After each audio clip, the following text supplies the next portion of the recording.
காலங்காலமா எங்க தாத்தா குத்திட்டாரு, எங்க அப்பா குத்திட்டாரு, நானும் அதே கட்சிக்கு தான் குத்துவேன் அப்படின்னு சொல்ற அறிவாளிகளே, உங்கள்ட்ட ஒன்னே ஒண்ணுதான் கேட்கிறேன். உங்க தாத்தா கோமணம் கட்டிட்டு அலைஞ்சாரு, நீனும் இப்ப அலையிறியா? முடியாதுல, காலத்துக்கு தகுந்தாப்புல அப்டேட் ஆயிட்டீங்கல்ல. அப்படி இருக்கிற பட்சத்துல ஏன்டா இதுல போய் பரம்பரை விசுவாசத்தை காட்டுறீங்க? உன் விசுவாசத்தினால உன் குடும்பம் எங்கேயும் போகல, ஆனா அவன் குடும்பம் எங்கேயோ போகுது. ஒரு பிசினஸ் பண்றதா இருந்தா நம்ம இன்வெஸ்ட்மெண்ட் பண்ணுவோம், ஏன் அதுல லாபம் கிடைக்குதுன்னு. அதே மாதிரிதான் நம்மகிட்ட சொல்ற 100% காசுல 1% காசை அவுத்து விட்டு திரும்பி சம்பாதிக்க பாக்குறாங்க. ஐ மீன் கொள்ளடிக்க பாக்குறாங்க.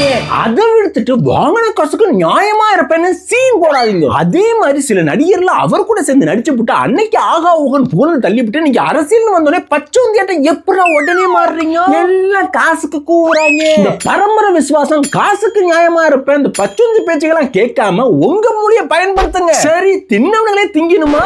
இதுவரைக்கும் நம்மள ஒரு பொருட்டா மதிக்காதவனுங்க இன்னைக்கு கையெடுத்து கும்பிடுறாங்க. லாபம் இல்லாம செய்வாங்களா? புரிஞ்சுக்குங்க.